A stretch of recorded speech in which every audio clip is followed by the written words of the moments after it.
وذكر فإن الذكرى تنفع المؤمنين.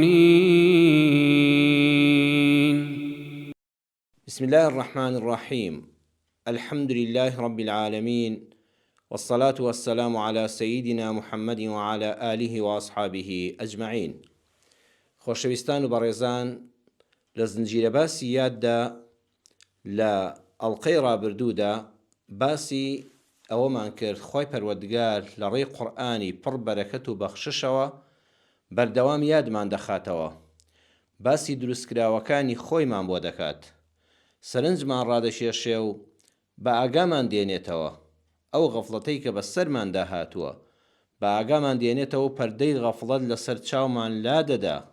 بە ئێمەش لە مانگی پڕ بەرەکەتی ڕەمەزاندا، لە مانگی قورئاندا، لە خزمەت سوورەتی لوقمان ئایەتی 11 دابین ئەو بابەتەی وتاری پێشوو بەویستی خوای پەروەردگار تەواو بکەین. خوای پەروەردگار دەفەرمێ: خەلق السەماوات بغەیری عەمەد تەڕەونەها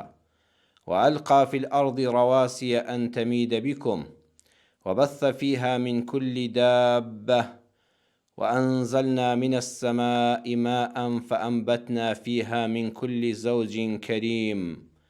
هذا خلق الله فأروني ماذا خلق الذين من دونه بل الظالمون في ضلال مبين. خوای پەروەردگار سبحانه وتعالى سەرنجمان ڕادەشێشێ باسی دروستکراوەکانی خۆیمان بۆ دەکات. هەندێک لە دروستکراوەکان کە لەبەر چاومانن، ڕۆژانە کارلێکیان لەگەڵ دەکەین، پەروەردگار بە ئاگامان دێنێتەوە، یادمان دەخاتەوە کە هەر ئاوا بەسەریاندا بە سادەیی تێنەپەڕین، تێڕامێنین، بیر بکەینەوە، بە قوڵی سەرنجی بدەین و دەرسی عەقیدە و بیر و باوەڕ فێر بین کە ئەمانە بەبێ خالق دروست نابن و ئەو خالقە نابێ هاوبەشی هەبێ، دەبێ یەکدانە بێ. الله ئەحەد، ئەو زاتە کە خالقە پێویستی بە کەس نییە. الله الصەمەد، کاتێک کە بە جوانی سەرنجماندا ورد بووینەوە،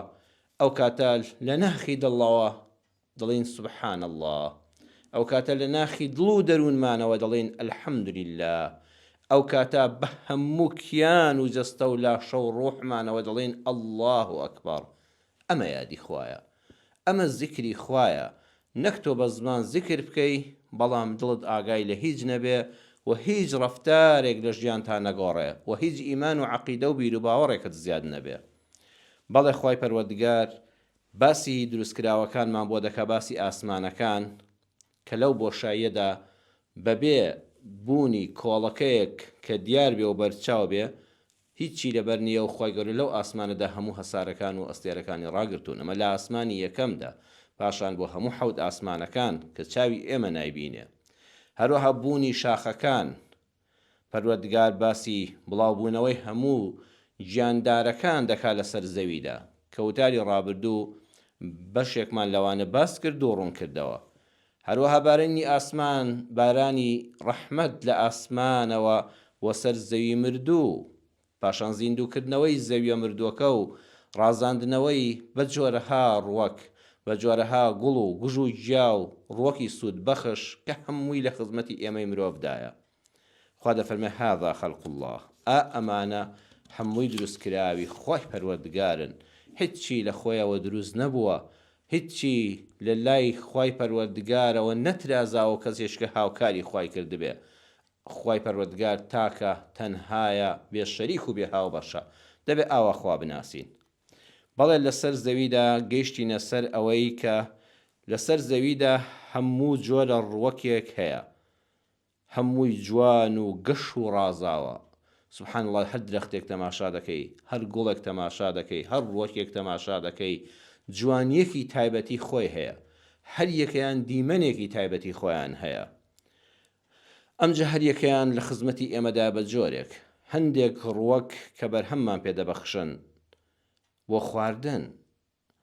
ئەجا خواردنەکە هەیە مرۆڤ دەیخوا، هەیە مرۆڤیش دەیخوا، ئاژەڵیش لێی دەخوا، زیندەوەرەکانیش وردەکانیش هەموو لێی دەخۆن. هەروەها هەندێکی تر لە ڕوەک و گژ و گیایەکان وەکو گوڵ و ڕیحانەکان خوای پەروەردگار بۆ بۆنی خۆش و عەتر بۆی دروست کردوین، بۆنی خۆشی لێ دروست دەکرێت و وەکو عەتر و عوتور بەکاردەهێنرێ. هەندێکی تری تەنها بۆ جوانیە، تەنها بۆنی نییە، بۆنی کە بۆنی نییە، بەڵام بەڕاستی دیمەنێکی جوانی هەیە. بەس خوای گەورە بۆ ئەوەی چاوەکانی تۆ تێر بن لە جوانی ئەم دەرودەشتا، بە تایبەتی ئێستا کە بەرەو وەرزی بەهار دەڕۆین لە کۆتایی زستانداین لەم ڕەمەزانەدا. ئێتر تەماشاکە دوای مەسافەی مانگێکی تر ئەم هەموو گوڵە جوانە دەردەکەوێت، هەر یەکەیان بە شێوەیەک سەرنجی تۆ ڕادەکێشێ، بەڵام تخوا حیڤنێ ئینسان لەگەڵ تەماشاکردندا کە مەخلووقەکە دەبینێ یەکسەر یادی خالقەکە نەکاتەوە، زیکری خوای پەروەردگاری لەگەڵ نەکات. هەندێکی تریان لەو گژ و گیانە خوای پەروەردگار بۆ دەرمان دایناوە، بۆ دەرمانی نەخۆشیەکانمان، دەرمان سازەکان دەرمانی لێ دروستکەن، نەگەوەی کە گیا دەرمانی هەر کەسێک بە ئارەزوی خۆی هەستێ و ڕۆژێک پێمان دەڵێن ئەوە باشە و ڕۆژێکی تر دڵێن نەوەڵە ئەوە باشە، کە زۆر جار ڕەم بێ زەرەری لە قازانجی زۆرتر بێ. ئەبێ ئەو ڕۆکانەی کە خوای پەروەردگار وەکو دەرمان دایناون لەلایەن پسپۆڕانی بواری دەرمان ناسیەوە و دەرمان سازیەوە دەرمانیان لێ ئامادە بکرێ، و خوای پەروەردگار ئەوەشی هەمووی لە خزمەتی ئێمەدا دروست کردووە. نەخۆشیەکە دروست بووە و پاشان خوای گەورە حەل لە ناو ژینگەکەی خۆماندا دەرمانەکانیشی لە ڕێی ڕۆکەکانەوە بۆ دروست کردوین. هەمووشیان بەگشتی لە خزمەتی ژینگەدان. ژینگەکە زۆر زۆر گرنگە، چونکە ئینسان ئەگەر تەنانەت بۆ چەند چرکەیەک هەوای لێ ببڕێ ژیانی نامێنێ. ئەو ئۆکسجینەی کە هەڵی دەمژین هەموو پاککردنەوەکەی فلتەرەکەی لە ڕێگەی درەختەکانەوەیە، لە ڕێگەی گژ و گیا و گوڵ و گوڵزارەکانەوەیە. بۆیە هەر ژینگەیەک تا سەوزتر و جوانتر بێ، تا گوڵ و گوڵزار و گژ و گیاودار و درەختی زۆر بێ، بە دڵنیاییەوە هەوای پاکترە. ئینسانیش کە هەوای پاکی هەڵمژی ڕواتان هەبێت جەستەیەکی تەندروستی دەبێت. زۆر بەی نەخۆشیەکانی ئەم سەردەمە هی ژینگەی پیسە، کەواتە ئینسان کاتێکەوە سەرنج دەدا خوای پەروەردگار دەفەرمێ لە ئاسمانەوە کە بارانی ڕەحمەتم ناردە خوارەوە، ئەو زەویە مردوەتان بۆ زیندوو دەکاتەوە. وأنبتنا فيها من كل زوج بهيج، من كل زوج كريم، يعني لا آتي تلفم من كل زوج بهيج، ليرد دفم من كل زوج كريم، هموي رازاوية هموي رنگا و رنگا. ليرد درسي عقيدة وبيلو باور من بيمان دڵێ حيف إنسان تەنها ئەوە ببینێ تۆ مافی خۆتە بڕۆیە ژینگەیەکی پاک و پوختەوە سەیران بکەی، ئاهەنگی خێزانی خۆت بکەیت، مەحرەم مەکان بەیەکەوە بن و تووشی نامەحرەمی و تێکەڵاوی ناشەرعی نەبن، بەڵام تەنها چێژی جەستەت وەرگری، بیر لە خالق نەکەیەوە ئەو ڕۆژە جارێک ببینینی گوڵێک گوڵزارێک تافگەی ئاوێک لە کاتی بارانی ڕەحمەتی ئاسمان بەسەرماندا، ئەو زمانە جارێک لە ناخی دڵەوە نەڵە سوبحان الله، نەڵێ ئەلحەمدولله، نەڵێ الله ئەکبەر. زیکری خوای پەروەردگار لەو کاتانەدا پێویستە و خالقمان لە یاد نەچێت. بەڕاستی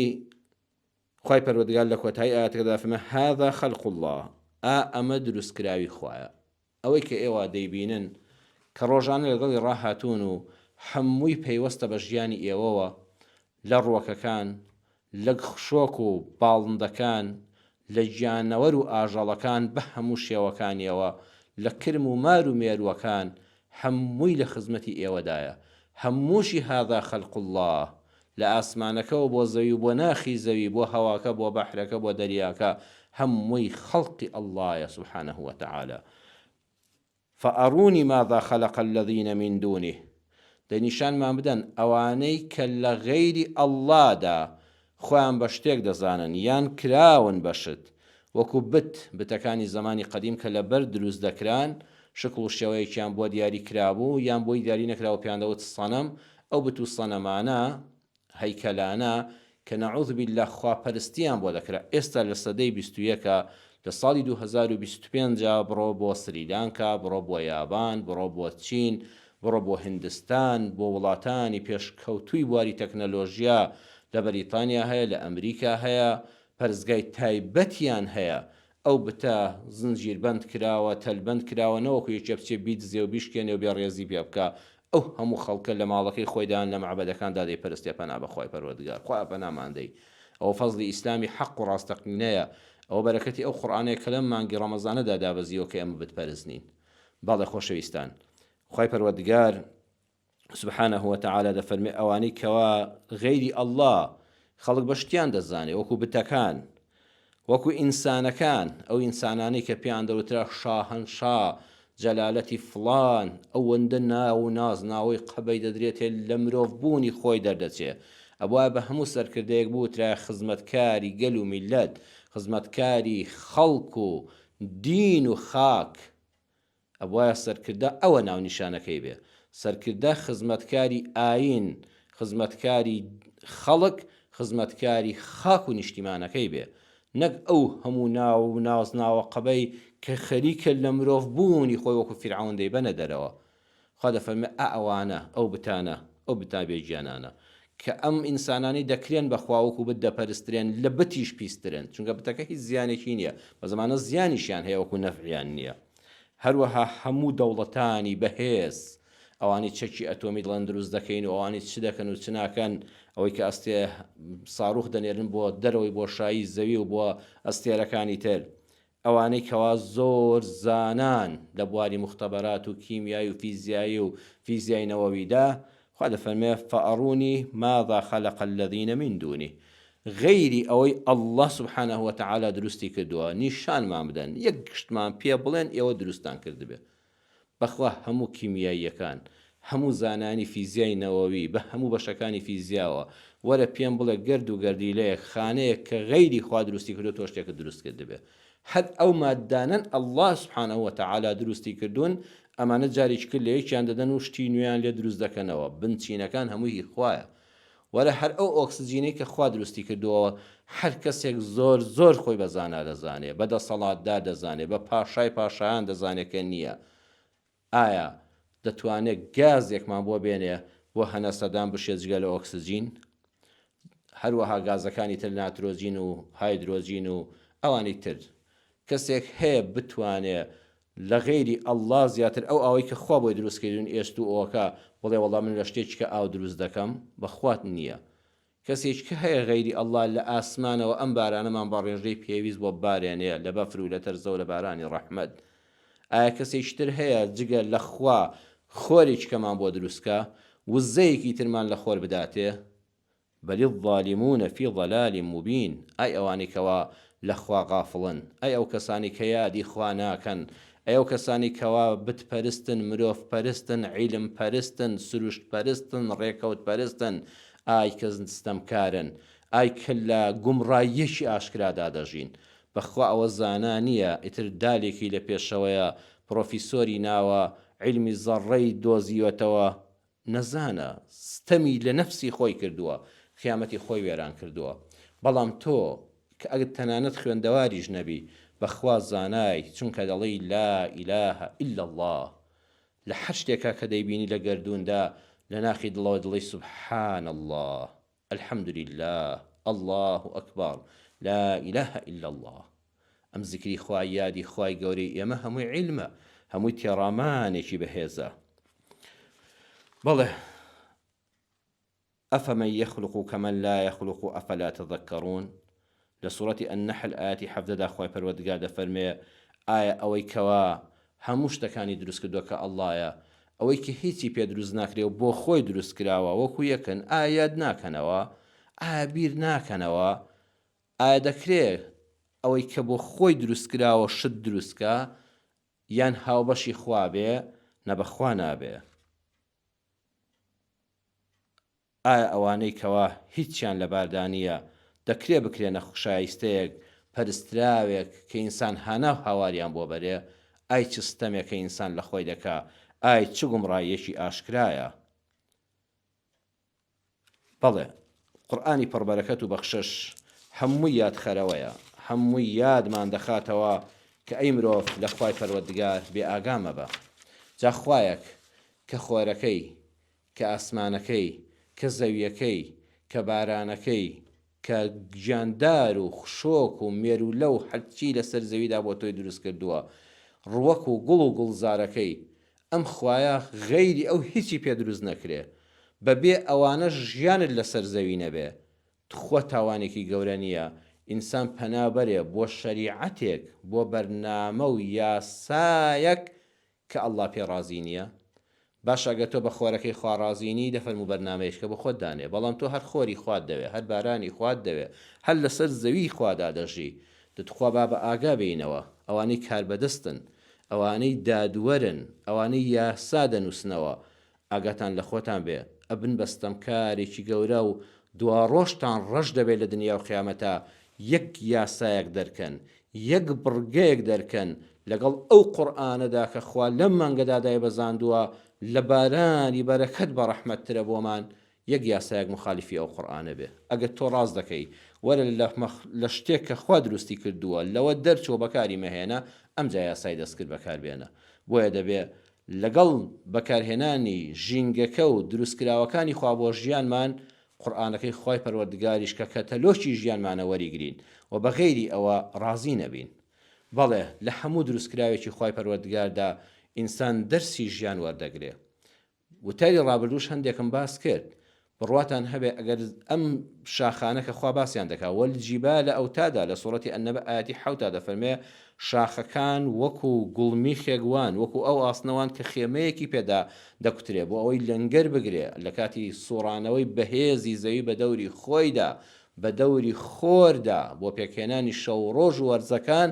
ئەم شاخانە لەنگەری زەویان گرتووە و ناهێڵن ئێمە تووشی جوڵە جوڵ و لەرە لەر ببین و ژیانمان لێتاڵ بێ لەسەر زەویدا.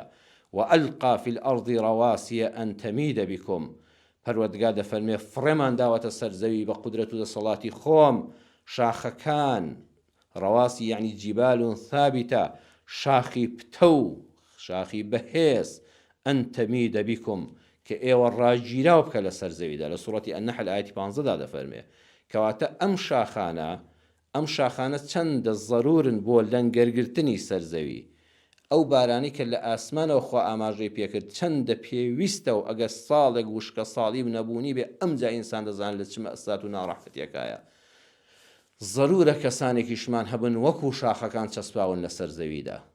بەخوا زەوی چەندە پێویستی بە شاخە بۆ ئەوەی لەنگەر بگرێ و ئارام بگرێ، سەر ئەم زەویش ئاوا پێویستی بە فەرمانڕەوای دادپەروەر هەیە. حاکمی وڵات، کاربەدەستی وڵات ئەگەر دادپەروەر بوو لەگەڵ میلەتەکەدا، ئەگەر بە حکمی قورئان کاری کرد، ئەگەر دڵسۆزی خاک و دین و خەڵک بوو، واللهی وەکو شاخ ئەو زەویە ڕاگرتووە، وڵاتەکەی نالەرزێ، وڵاتەکەی قەرزار نابێ، میلەتەکەی دەربەدەر نابێ، میلەتەکەی سەرگەردان و قەرزار و هەژار نابێ، نەوەکانی داهاتووشی تووشی دانەوەی قەرزی ئێستای ئەم نابن. بەخوا بە ئەندازەی ئەوەی شاخەکان ضەرورن کاربەدەستی دادپەروەر لە وڵاتە پێویستە کە وڵاتمان نەهێڵێ بە لەرزێ و ڕاگیراوی بکە.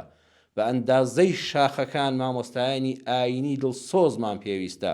کە دینی حەقمان پێ بڵێن، قورئانی خوامان وەکو خۆی پێڕابگەێن و بۆمانە بکەن و بۆشی بکەنەوە، بۆ ئەوەی کەوان نەلەرزین، بۆ ئەوەی بەرامبەر بە ڕووداوەند سەختەکانی ڕۆژگار چۆکدا نەدەین، بۆ ئەوەی خۆمان نەفرۆشین، بۆ ئەوەی دینمان نەفرۆشین، بۆ ئەوەی ئەخلاقمان نەدۆڕێنین. بەخوا ئەو ڕاگیراوی کە ئەم میلەتی کوردەی ئێمە هەیەی بەرهەمی ئەو دینەیە، ئەو دینەش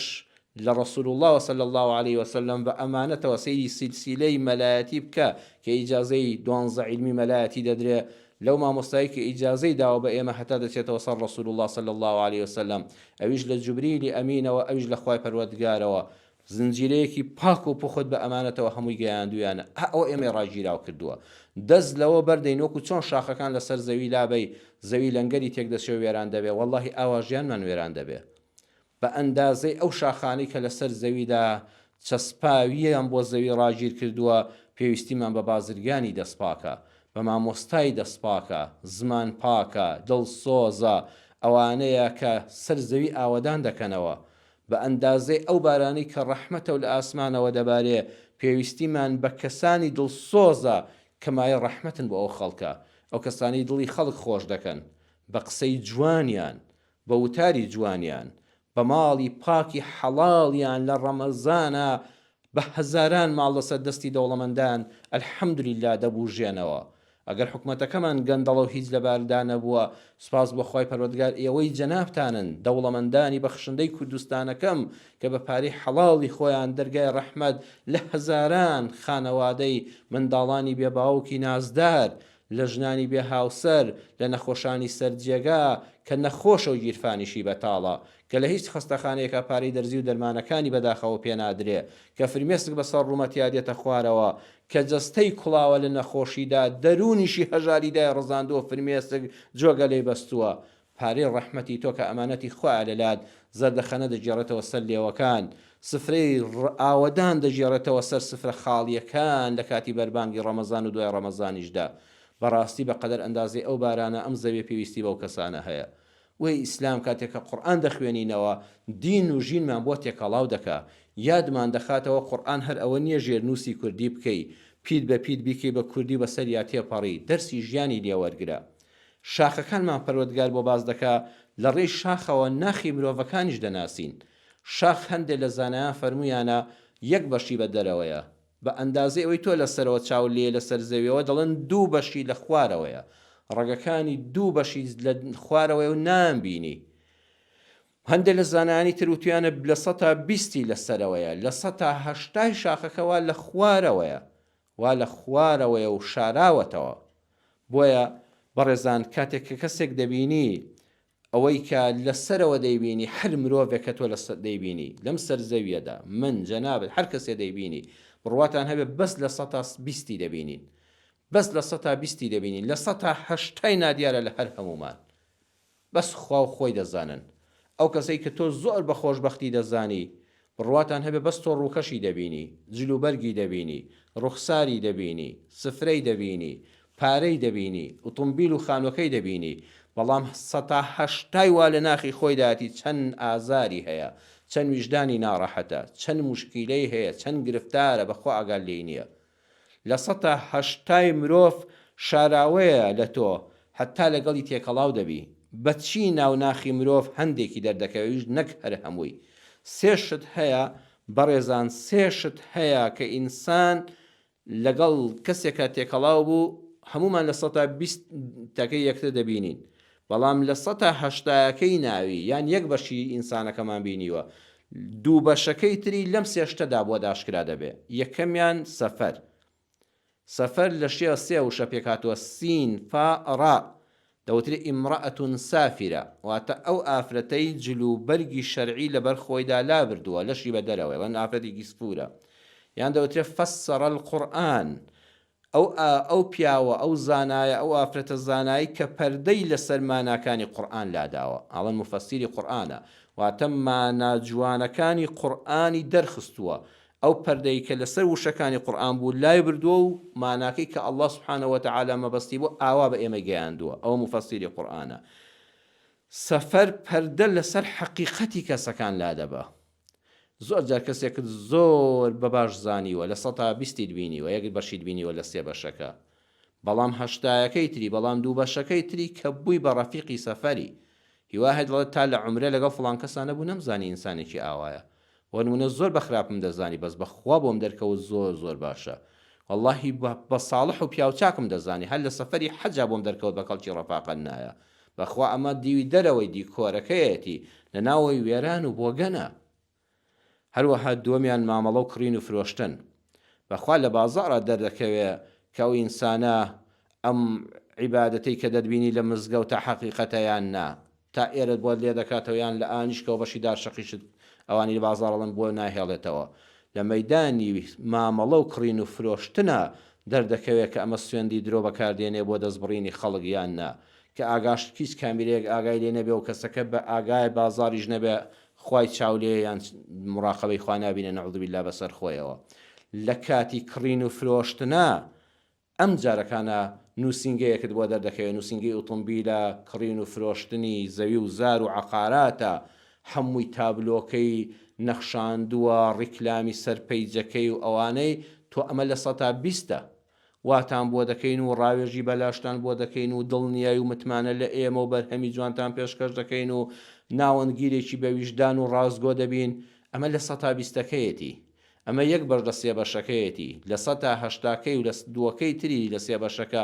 ئەو کاتێک کە چویشتر لێکڕیشتت پێفرۆشت لە دوای چەند مانگێک بۆ دەردەکەوێ کە دەستی بڕیویان ڕازگۆ بووە لە مامەڵە و کڕین و فرۆشتنە بەڕێزان دەردەکەوێ لە دراوسێتیدا دەردەکەوێ حتا کابرا دراوسێت نەبێ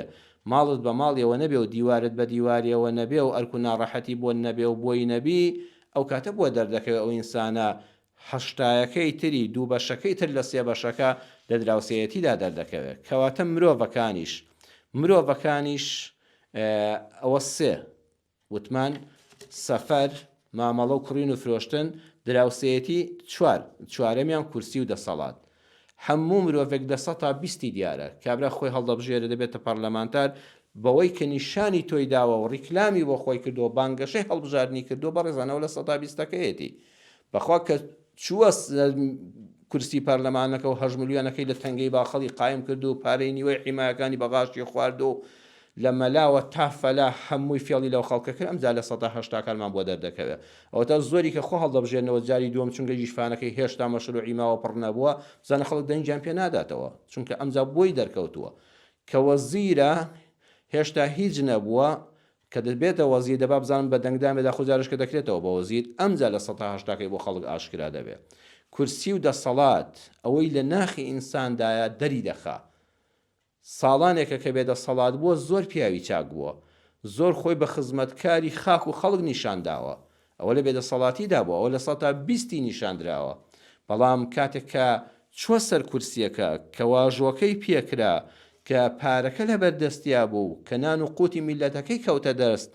ئەو جا ڕووی ڕاستەقینەی دەردەکەوێت. ئەمجا شاخەکەی ژێرەوە لە 180 و دوو لەسەر سێیەکەی دەردەکەوێت کە شۆڕژگێڕەکەی دوێنێ دز و جەردەیە ئەمڕۆ یان کورتپەروەرەکەی دوێنێ بە ڕاستەقینە هەمووی هەڵدەتەچێنێ. بۆیە کورسی و دەسەڵات کەس ناگۆڕێ بەڵکو ڕووی ڕاستەقینەی کەسەکان دەردەکات. ئەڵەن کورسی گۆڕیوێتی نە بەخوابرانەی گۆڕیوە، ئەوە پێشداش هەروە بووە، بەڵام شاخەکان دەرسی ئەوەمان دەدەنێ. ئەڵەن چۆن شاخ تەنها یەک بەشی دەبینی و دووی لە ناخی زەویدایە، مرۆڤەکانیش لە ڕێی سەفەر و مامەڵە و کڕین و فرۆشتن و لە ڕێی دراوسێتی و لە ڕێی کورسی حکومڕانی و دەسەڵات و مێزەوە مۆرەوە واژۆوە ئەمجا بۆ دەردەکەوێت دوو بەشەکەی تری چۆنە کە لە ناخایە و شاراوەیە نەیگۆڕیوە بەڵکو حەقیقەتی دەرخستووە. قورئانی پیرۆز دەفەرمێ ئەوانەی کە دروستمان کردووە هەمویان ڕەنگاوڕەنگن، خوا هەموو دنیا بە یەک ڕەنگ دروست نەکردووە. وما ذرأ لكم في الأرض مختلفا ألوانه إن في ذلك لآية لقوم يذكرون. لسورة النحل آياتي سينزل أخوي پروردگار دەفەرمێ ئەوەی لەسەر زەویدا بڵاومان کردووەتەوە مختلفا ألوانه ڕەنگاوڕەنگن، هەر یەکەی ڕەنگێکە، بۆیە بە هەموو ڕەنگەکان ئەمجا جوانیەدەن. ڕەنگەکان کە 7 ڕەنگن: وەنەوشەیە، نیلیە، شینە، زەردە، سەوزە، پرتەقاڵیە، کۆتاییان سوورە. ئەم 7 ڕەنگە بە چاو دەبیندرێن. ئەوەی لە سەرووە نەوشەیە نابیندرێن، ڕەنگی ترمان هەیە لە پێیان دەڵێن ڕەنگی سەرووە نەوشەی. ئەوانەی کە تریان لە خوار سوورەوەن دەڵێن ڕەنگی ژێر سوور. ڕەنگەکانی ژێر سووریش نابیندرێن، ئەو 7 ڕەنگانەی لە شەبەنگان دەبیندرێن. خوای پەروەردگار تەماشاکە ئەو ڕەنگاو ڕەنگەی لە سەر زەویدا دروست کردووە لەبەر خاتی چاوی منی و تۆ. و پێمان دەڵێ دنیا بە هەر ڕەش و سپی نەبێ، دنیا بە ڕەش و سپی مەبینە، یان چاکە یان خراپە. نەخێر، دەکرێت دنیا ڕەنگاو ڕەنگ بێ، دەکرێت ڕەنگێک بۆ شتێک جوان بێ. ئێستا گوڵێک ڕەنگی سووری لێ جوانە، چاولێ ڕەنگی سوور بۆ گوڵێک جوانە، بەڵام وەرە دیواری زیندانێک بە ڕەنگی سوور بکە زۆر ناڕەحەتە، چونکە بۆنی خوێنی لێدێ بۆ ئەو زیندانیانە. وەرە بەرگی سوورێکی تۆخی خوێنی لەبەر کەسێک بکە کە دکتۆرێکە و نەشتەرگەری نەخۆشێک دەکا، پەرستارێکە بەڕاستی بۆنی خوێنی لێدێ ناڕەحەتە، بۆیە بەرگێکی سەوزی لەبەر دەکەن هاوانی کە دکتۆرن. هەر ڕەنگە و لە شوێنی خۆیدا جوانە، وەکو گوڵاڵۆ سوورەکە بە ڕەنگە سوورەکەیەوە جوانە، وەکو لە قورئانە دەفەرمێ فاقع لونها تسر الناظرین لە مانگی باسی مانگاکەی سوورەتی ئەلبەقەرە ی بەنی ئیسرائیلیەکان مانگا بە ڕەنگە زەردە تۆخەکەیەوە جوانە. ئەوانەی ئاژەڵداری دەکەن زان مانگای ڕەزەردی تۆخ چەند شیرینە سەیری بکەی. خوا دەفەرمێ ئەم سەرزەویم هەمووی بە ڕەنگاو ڕەنگی پێشکەش بە ئێوە کردو بۆم دروستکردون و ئاوەدان کردوێتەوە. با ئێمەش هەوڵ نەدەین من ڕەنگەکەم دەبێ فەرزکەم بەسەر هەموواندا، ئەو ڕەنگەی من پێم خۆشە و پێم جوانە دەبێت تۆش ئیلا پێت جوان بێ. نەخێر با من گوڵێک بم، تۆش گوڵێک بی، تۆش گوڵی، تۆش نەوعێکی، تۆ ڕەنگێکی تری، بە هەموومان گوڵستانێک لەم سەرزەویەدا دروستکەین. خۆزگە ئاوا بیرمان کردایەوە بەخوا جێگەی هەمومان دەبەوە هەر یەکەمان گوڵێکین لە شوێنی خۆمانەوە هیچمان بێ بەهرە نین بە شەرتێ خواناسی بە حەق بین ئینسان کە لە خوا غافڵ بوو کە یادی خوای نەکردەوە کاتە مەخلوقاتی خوا بەکاردێنێ بەڵام خالقەکەی ناناسێ وەڵڵاهی دەبێتە زەحمەت بۆ خۆی ئەبێتە زەحمەت بۆ دەوروبەری بۆیە مرۆڤ لەسەر زەویدا دوو جۆرە مرۆڤی ڕەحمەتمان هەیە دڵێکی پڕ لە میهرەبانی و خۆشەویستی کەسێکی خاکی وڵات ئاوەدانکەرەوە بە ئەندازەی ئەوەی توانای هەیە مرۆڤێکیشمان هەیە مرۆڤی نەکبەتی پێدەوترێ مرۆڤێکە کە وەکو کەسە دەشتەکیەکەی لە زمانی پێغەمبەر صلی الله عليه وسلم وتی اللهم ارحمني ومحمدا ولا ترحم معنا أحدا يا ربي خواه يا الله رحم بمنو بمحمد بكي نشيو بيغمبري خواه رحم بمنو بمحمد بكي ولا ترحم معنا أحدا خواه رحم بهيش كسي چكنكي بخواه بيغمبر صلى الله عليه وسلم فرموي ئەو ڕەحمەتە بێ سنوورەی خوای گەورەت قەتیس کرد بچووکت کردەوە لەسەر خۆت و لەسەر خۆم ڕەحمەتی خوا هەموو گردوونی دیار و نادیاری گرتووەتەوە ئێتر تۆ بۆچی ئەوەندە بەخیلی ئەو مرۆڤی نەکبەتە ئەو مرۆڤە نەکبەتەیە حەز دەکا بەس خوا ڕەحم بە خۆی بکە باشە خوا ڕەحم بە خۆشت بکە بە دایک و باوکیشت بکە بە ماڵ و منداڵیشت بکە بە هەموو مرۆڤایەتی بکە زەڕەیەک لە ڕەحمی بێ سنووری خوای ئەرحەم الراحیمین کەم نابێتەوە کە چکابرا پێی ناخۆشە ئەوە هەموو ڕۆژێ ئەو مرۆڤە نەکبەتە ئێمە لەم سەر زەوێدا دەبینین وەڵڵی پێی خۆشە ئەگەر ئۆکسجینەکە بەدەستەوە بێ بەس بۆ خۆی هەناسە بدە ئەگە بازاڕەکە بەدەست ئەو بێ بەس بۆ خۆی مامەڵە بکە ئەگە کورسی و دەسەڵات و کولیارە هەبێ بەس بۆ خۆی بنە ماڵەکەی بێ هیچ کەسێکی تر مەگە کۆیلەکانی سوودی لێ نەبینێ با ئێمە وا نەبین بۆیە مرۆڤی ڕەحمەت یا مرۆڤی نەکبەت هەوڵدەین لە ڕوو ڕەحمەتەکان بین ئەوەی خواناسی ڕاستەقینە بێ ئەوەی لەگەڵ خوای خۆیدا پاک بێ ئەوەی لەگەڵ ئەم دینە پاکەدا بێ ئەوەی بەرهەمی ئەم مزگەوتەی بەڕاستی تێگەیشت بێ ئەوەی لە ڕەمەزان و بە ڕۆژوبوونی دەم و دەموشکبوونی خۆی تێگەیشت بێ وەڵڵاهی دەبێتە ڕەحمەت چونکە میهرەبان دەبێت بە سۆز دەبێت بە ویژدان دەبێت زمان پاک دەبێت چاو پاک دەبێت ئەزانە ڕەحمەتی خوا بەشی هەمومان دەکا بەڵام ئەوەی تری دەبێتە مرۆڤێکی نەکبەت کە سەر زەوی ژیان و ژینگەمان لێ تێک دەدا و خۆشی چارە ڕەش دەکا وە لە بەجێهێشتنی دەنیاشدا پێغەمبەر صلی الله عليه وسلم فەرمووی مستەریحون ومستەراحون منه ئەوەی لەسەر زەویدا دەیبەن بۆ گۆڕستان و ڕۆژانە دەینێرن هەیە خۆی ئیسراحەت دەکا دەڕوا بەرەو ڕەحمەتی خوا بەرەو لێخۆشبوونی خوا لە سەرەمەرگا جێگەی خۆی لە بەهەشتا نیشاندراوە دوعای ئەوەیە خوا زوو قیامەت بێ بگەم بە بەهەشتی ڕاستەقینە ئەوەی تریشی خۆی بەرەو جەهەنەم دەڕوا بەڵام کەس و کار ماڵ و منداڵ دائیرە قوتابخانە ئۆتۆمبیلەکانی سەرجادە شەقامەکان دام و دەستگای حکومەت هەمووی لە دەستی ئیسراحەت دەکات دراوسەکانی هاوڕێکانی ناسیاوەکانی ئەوەندە زمانی پیس بوو ئەوەندە چاوی پیس بوو ئەوەندە حەسوود بوو ئەوەندە بەخیل بوو ئەوەندە نەکبەت بوو ئەوەندە بەدبەخت بوو ئەوەندە بوونی ناخۆش بوو ئەوەندە ژینگەی پیس کرد ئەوەندە فیتنەی نایەوە ئەوەندە کاری قێزەونی کرد وەڵڵاهی هەمووان لە دەستی ئیسراحەت دەکەن خۆش بە حاڵی ئەو کەسەی خوا لەوانەمان حیسابکە کە مرۆڤێکی بە ڕەحمەتین کە مرۆڤێکی نەکبەت نین یا ربی خوا لە ڕەحمەتەکان حیسابمان کەی لە نەکبەتەکان بە دوورمان کەی یا ربی خوا ئەو کاتی ئەم دنیا فانیەمان بەجێهێشت بە یەکجاری خۆمان ئیسراحەت بکەین خەڵک پەرۆشمان بن و دوعای خێرمان بۆ بکەن لەو کەسانە نەبین لە دوای مردنمان کە ئێمە ڕۆیشتین بەرەو دۆزەخ بڕۆین پەنا بەخوا خەڵکی ئیسراحەت لە دەستمان بکەن یا ربی خوا بە ڕەحمی خۆت ڕەحممان پێ بکەی آمین آمین والحمد لله رب العالمين